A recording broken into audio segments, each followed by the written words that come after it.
going to be giving it some spark plugs, some good old Motorcraft plugs, what the factory recommends right there. Here are your ignition coils. These are 3 out of the 6. The other 6 lie underneath this intake, and we're going to get to that next. But before we do that, I just want to show you guys what we're dealing with. We're dealing with 3 ignition coils with an 8mm fastener on it. Grab your 8mm, go ahead and start backing them out. You have a clip. All you're going to do is pull down on the tab and pull. Okay, here's our ignition coil. This looks like a factory coil. So basically what happens is your vehicle's computer is sending a signal. That signal is being transferred into an electrical spark. That electrical spark is being converted to your spark plug, which is in turn combusting your gasoline. That's basically the gist of it. Now, when you guys are performing a tune-up, I highly recommend a universal swivel spark plug socket, magnetic, something with a rubber support inside that really grabs onto that plug, because that is very important when you are performing a tune-up, because the last thing you want to do is put your spark plug in here and it drops and now your gap is off. The other tool that you're really going to need is a gap coin. You always got to check the gap. I don't care if you're buying spark plugs that are pre-gapped. They're all pre-gapped, and I can tell you right now from personal experience, you will find 1 or 2 that are off. Let's get right into changing these plugs here. Now, preferably a longer extension would have been suitable, but I'm not walking to my van right now. All right, awesome. Now at this point, we can just twist it right out. Let's take a look. So here's our plug. It's a little crusty. It's not soaked with oil, so that's a good thing. So let's get right into the replacement.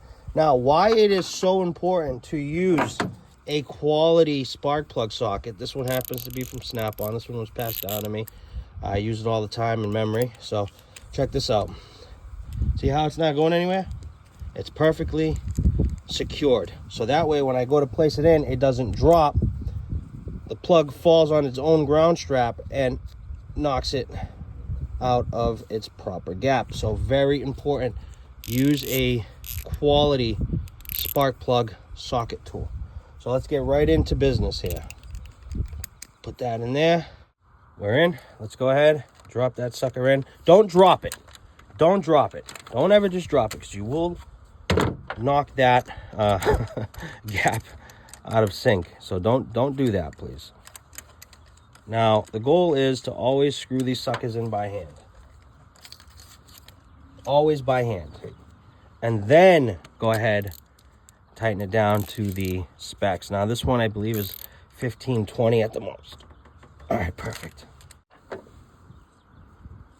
You know, I'm a little disappointed in the plug because it didn't come with the insert. Now, I've used these exact plugs on many Fords, and I've never had an issue to this day. Oh, I just dropped it. Damn it. Let's check it. Nope. Stayed right where it was.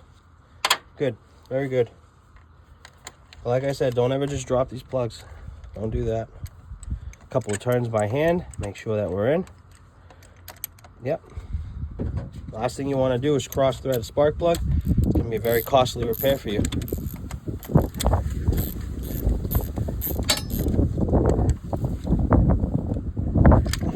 Probably a little more than 15-20 pounds, but that's okay. Nothing that's going to damage the plug, that's for sure. All right, here's that one. Again, by hand. Have respect for you and the vehicle you're working on. Put that in by hand first, guys. Okay? Then go ahead, tighten it down.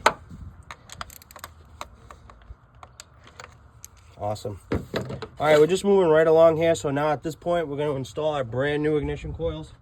Here they are. These are aftermarket. I've had a lot of success with these Master Pros from O'Reilly's. I've had a lot, actually. Maybe 1 or 2 in the last 10 years have come back and bit me in the ass.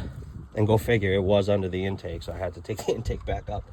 But again, that's why they have warranty claims. And again, if you deal with warranty claims and you're expecting, you know, to get paid the labor again, just know that O'Reilly's is a hit or miss. It's either going to go through right away, or you're going to fight with them a little bit. And pro tip, when you're dealing with them, make sure you have your invoices, everything's dotted, your T's, your X's, everything is right. Invoice dates, mileage, the whole nine. I mean, you're missing one thing, they'll reject the claim. So with that said, let's keep moving forward. Drop that right into place. Boom.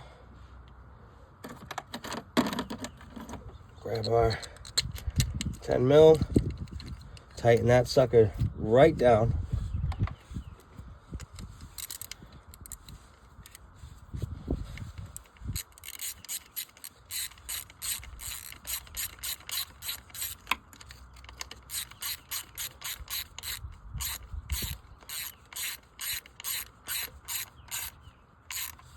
Again, you don't need to torque these like crazy, okay? Just nice and snug, and then 1/4 inch. Turn. All right, so now we're just gonna tighten that down and be done with it. And we're gonna move on to removing our upper intake, our intake manifold.